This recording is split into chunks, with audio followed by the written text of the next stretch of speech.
Water is life, and sufficient water supply is central to life and civilization. The average human body is made up of about 60% water, and this means one would be hard-pressed to go without water for just a few hours, let alone one whole day.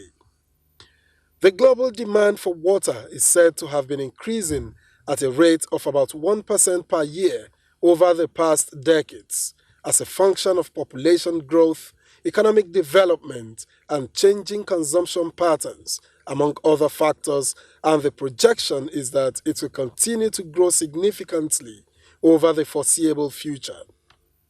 Nigeria is abundantly blessed with water resources. However, as at 2015, only 69% of Nigerians have access to improved water supply, with 57% of them being of rural population. Nigeria's water infrastructure is suffering from severe neglect.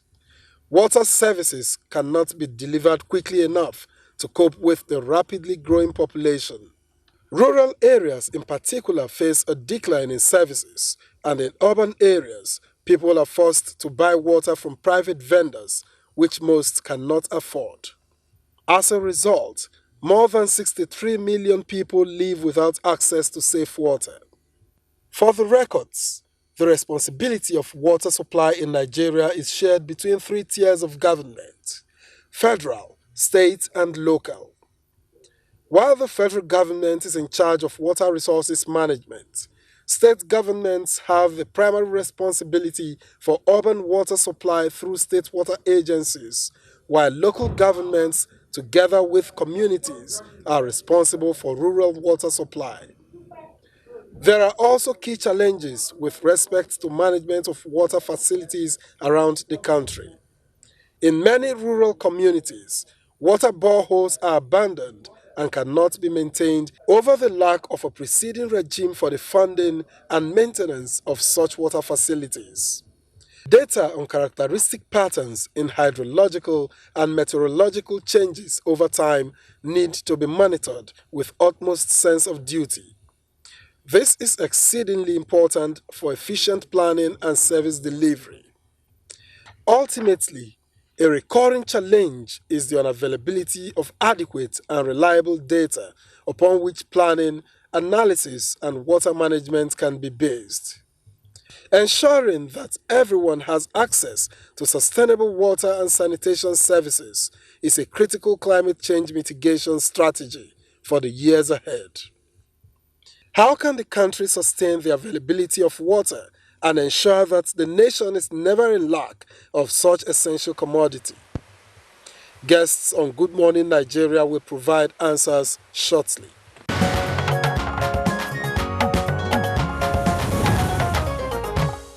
All right, two guests with us here in the studios. First, we'd like to welcome Mr. Emmanuel Awe, who is Director of Water Quality and Sanitation in the Federal Ministry of Water Resources. Mr. Awe, pleasure to have you on Good Morning Nigeria. All right. Also here with us is Mr. Zaid Jurji. He is Chief of Water, Hygiene and Sanitation, UNICEF office here in Nigeria. Mr. Jurji, pleasure to have you with us on Good Morning Nigeria. Pleasure to have you with you. All right, let's begin this conversation with Mr. Awe. When you talk about potable water, of course, we're talking about water that you can use for domestic purposes, cooking and drinking. And in the urban centers throughout the Federation, the story is virtually the same. When are we likely to see an improvement? Or why is it that the access to potable water appears not to be improving in most urban centers? Yeah, it is true that the access is not actually improving. It is in a critical situation right now. Because in the 90s, we used to have water within premises for a population of about 30% of our people having water within their premises. All right, Mr. Awe, we'll come back to you shortly. We have some technical issues to clear with your microphone. We'll sort that out. But let's bring in Zaid Jurji. Zaid Jurji, I mean, you've been in Nigeria for a while in terms of dealing with water, hygiene, and sanitation. What picture do you have of Nigeria's map of potable water? Well, first, good morning and happy World Water Day. Today we are celebrating the 25th anniversary of the World Water Day. an acknowledgement to the importance of this scarce commodity. In Nigeria, the water situation is quite of a quite concern. I say concern. I base my information on the results of the latest survey, the multiple indicator cluster survey, that was undertaken by the National Bureau of Statistics with support from UNICEF. And this survey revealed that only 2/3 of the population in Nigeria have access to suitable and safe water sources, while when it comes to the safety of those water resources at the household level, the percentage drops to less than 10%. It is a big issue. Availability of water resources for drinking purposes is one thing, but to ensure that they are clean when they are meant to be used is something else, and it's a chain of actions that we need to focus on so that we secure this clean commodity at the household level. We all know that when it comes to service, and I will talk especially in rural areas, water sources are hand-dug wells or boreholes, and these are not at the household level. People will have to go and fetch it from some place. And the location itself, location is not kept safe. We know there is a phenomena in Nigeria called open defecation, which is practiced by almost 25% of the population. So people abuse this precious water source. Defecation is around it. We have septic tanks that are meant to carry sewage that are constructed in the vicinity of the water source, and then the sewage will start to migrate into the water source and contaminate it because it's not properly regulated. Now, when this is taken care of, water will have to take a journey from that location to the household. And in that journey, it depends on the container in which the water is being stored, the hands, whether they are clean or not. So when we talk about water, it's a package. Water, sanitation, and hygiene, they come hand in hand to ensure that the water that we drink at the household level is suitable. Okay, thank you, Mr. Jurji. Now let's come to Emmanuel Awe, because we were talking about availability of access to potable water and looking at what obtains across the Federation. And you were trying to compare what obtained maybe in the 80s and currently. Would you want to give more perspective to that? Yeah, I was saying that in the 90s, about 30% of our people can open their tap in their house and get water. But presently, especially in the urban areas, it has reduced to 7% of the population, which make it very critical and serious enough to declare a national emergency in that sector, especially on urban water supply and sanitation. The access presently is at 69%. That is 69% of the population have access to some improved sources of drinking water. But it may not be safe. If we now apply the water quality factor, that percentage will drop down significantly. As said right now by the Chief of WAS, that at the household level, it is just about 10% of our people that have access to safe drinking water. So that means 90% at the household level is drinking some sort of water that may not be safe in terms of the quality. How does one explain these dismal figures that you've just talked about? What is responsible for this? Yeah, it's just because we have not been having enough investment in the sector.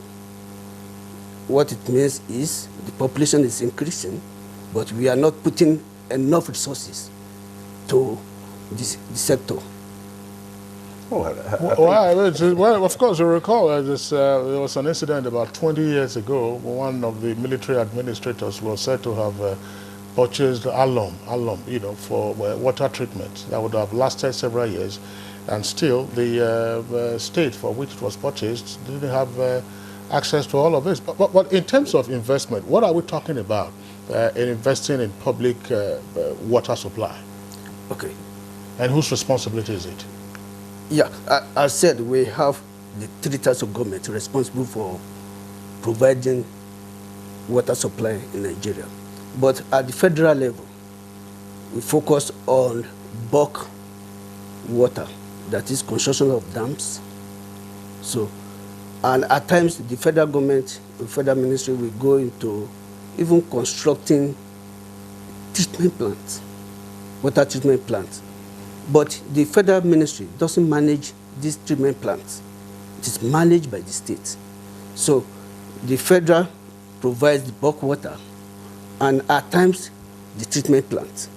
It is the responsibility of the state to pipe to the people and manage the treatment plant as well as collect revenue from the water they sell to the people. Emmanuel Lawe, while you are still on your point, you talked about this now. We look at several regional water schemes not functioning. And more often than not, we expect these things to be in place.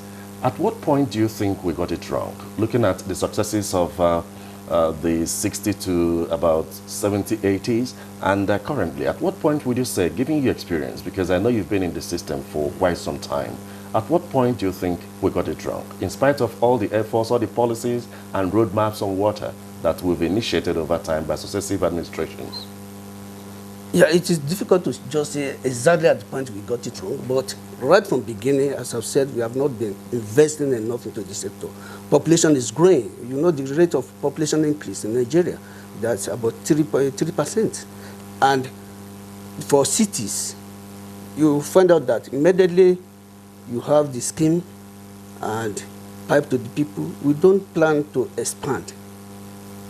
If we pick Abuja, for example, as example, only the maybe Gariki area, Wushi area have these facilities. The other outskirts, satellites, nothing like water supply. So we seems not to plan along as our population is growing. Okay. I wondered, yeah, let's bring it again, Zaid Jurji. Zaid Jurji, I don't know how much you've been around Nigeria in the course of your assignment. What do you find as to what perhaps may account for the poor figures of access to potable water in the country? And in terms of corrective measures, what's been your experience dealing with the various tiers of government? Okay, I mean, this is a multidimensional problem. It's not as easy as we think. Mr. Awe mentioned a very important aspect, which is the budgeting and expenditure. Based on some studies by the World Bank, Nigeria needs to at least triple its investment in the water, sanitation, and hygiene sector to be able to reach the Sustainable Development Goals in the year 2030. And Nigeria is a signatory to that. With UNICEF, a PWASH, it's the Program for Expanded Water and Sanitation and Hygiene Program, has been signed, and this is to ensure universal access by the year 2030 for rural water systems. Now, increasing investment is one aspect. Investment, of course, it has to be increased at the federal level and then at the state level. Investment by itself is not sufficient. We have to think and plan the way those resources are being spent. A lot of resources are being spent on capital investments, while very little is being spent on operations and maintenance. This little amount that will perpetuate the investment that has been made and make sure that this water system that is being constructed would be able to deliver its services as long as it existed. This budget is nearly non-existent. Of course, we have to look at it from the other side. The population themselves, the beneficiaries, they will have to contribute to that. There is something called a tariff system. And without that, the operations and maintenance component and the tariff system coming from the population, we will never be able to do that.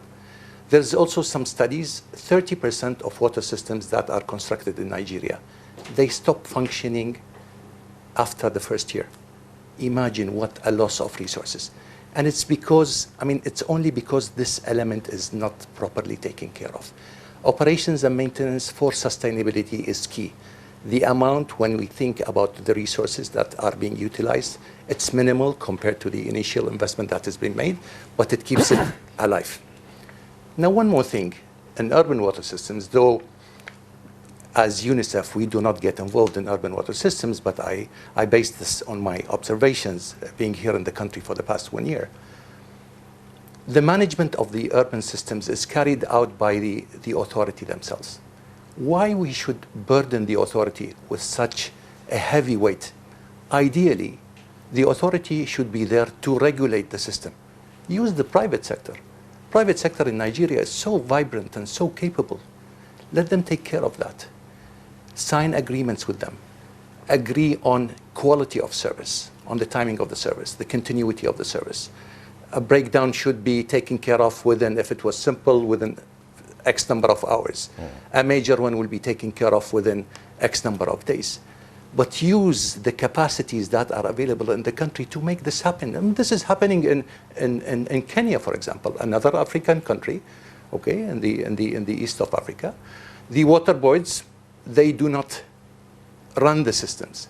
They regulate them. And they are, on the other hand, they are responsible for the expansion of service. We spoke about low levels of service, so they should be, again, hiring contractors and expanding service to those areas that are not benefiting. But when it comes to the detailed work of sustained operation on day-to-day basis, this is not something for the authority to take care of.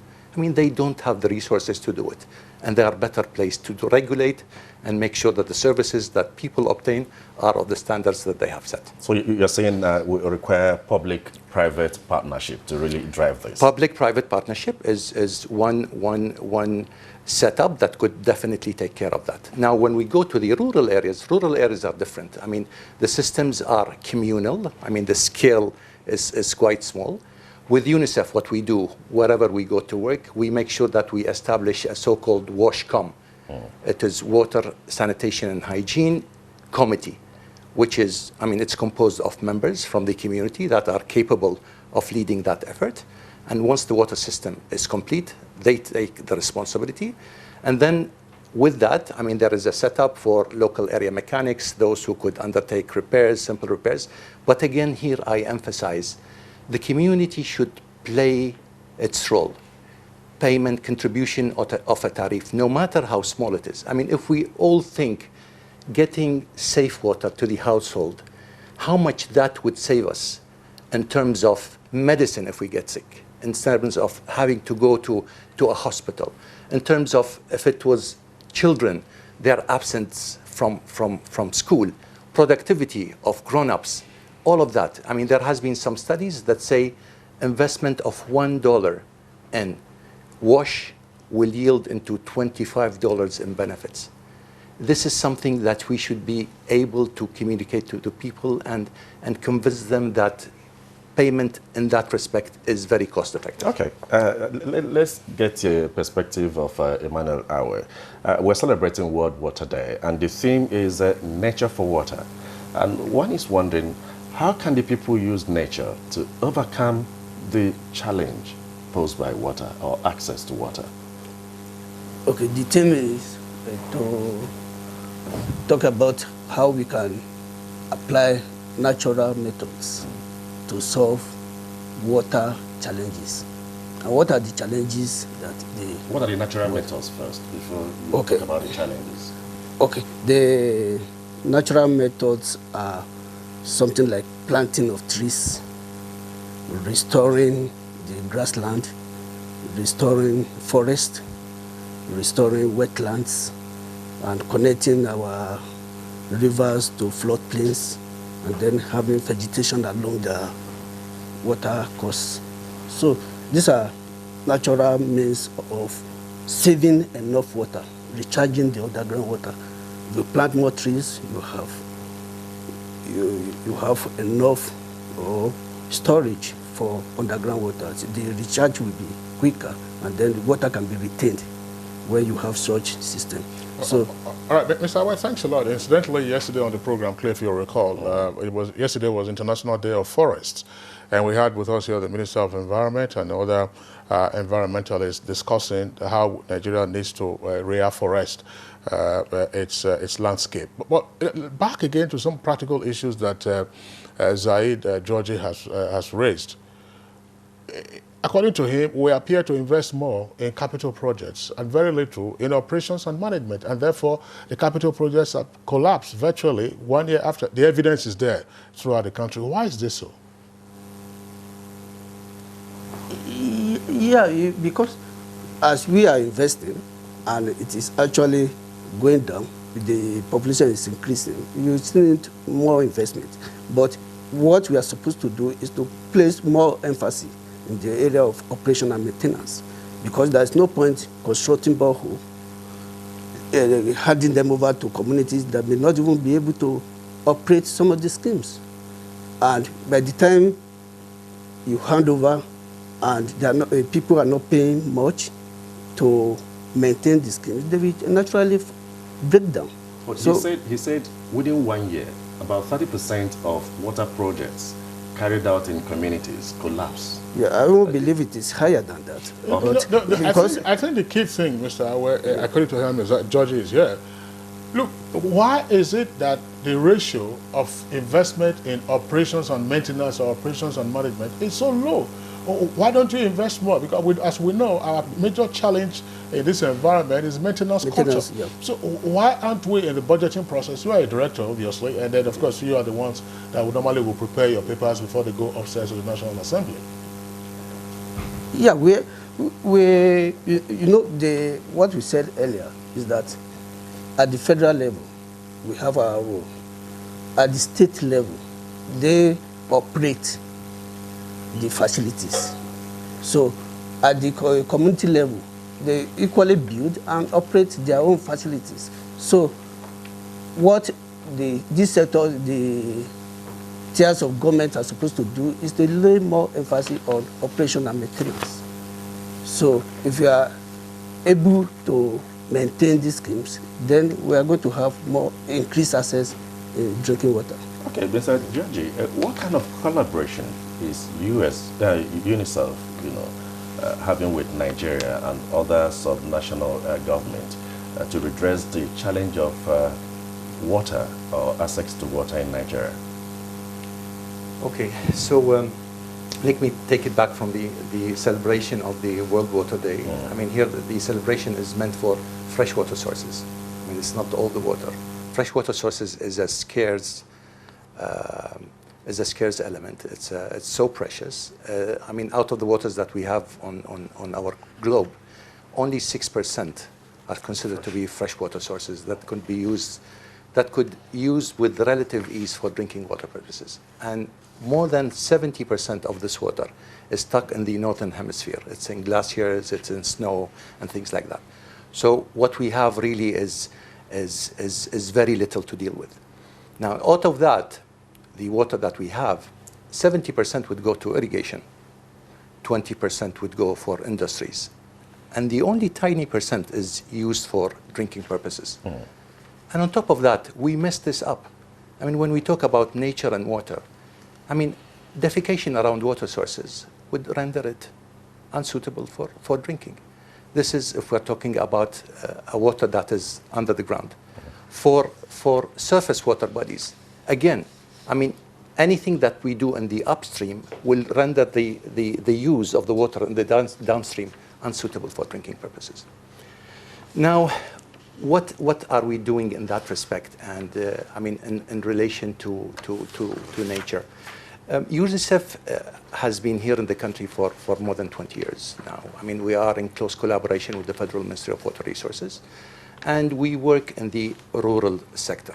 I mean, we have funding coming from donors, I mean, mainly the European Union and UK aid, and those are focused on needy areas. I mean, we are not spread all over, but we try to cover, we try to target the use of the resources that we have. A whole lot you're doing. You see, time is no longer our friend, Sure, and I sure. think we'll look at other contributions from the viewing public before we wrap up this conversation.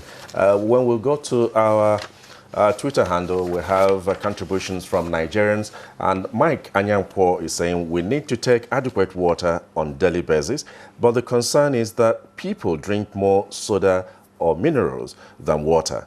Too bad. To worsen the matter, various water projects backed by various governments are not effective and not working. Dele Jack Solomon has this tweet. Now, we advocate for more sensitization of Nigerians on the judicious use of water and symbiosis between water and wastewater in the quest for sustainable development, and also create the opportunity to consolidate on the previous World Water Days. Many Nigerians do not know this. Ibrahim Tudu says the rate at which water is receding due to climate change is alarming, dangerous, and a sign of gloomy future as far as access to water is concerned.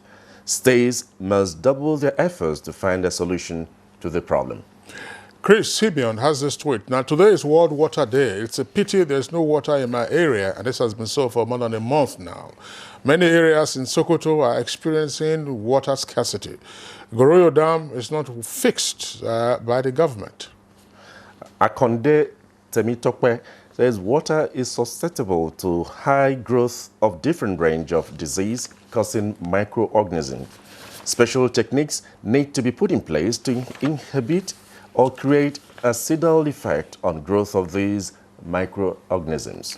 All right, Cliff, those are the tweets that we can take. And of course, we would like to thank our two guests who have been with us this morning on Good Morning Nigeria. First, Mr. Emmanuel Awe, who is Director of Water Quality, Sanitation at the Federal Ministry of Water Resources. Mr. Awe, thanks a lot for being on Good Morning Nigeria. It's a pleasure. Thank you. We also would like to appreciate Mr. Zaid Jurji, who is Chief of Water, Hygiene and Sanitation, UNICEF Nigeria. Thanks a lot for being on Good Morning Nigeria.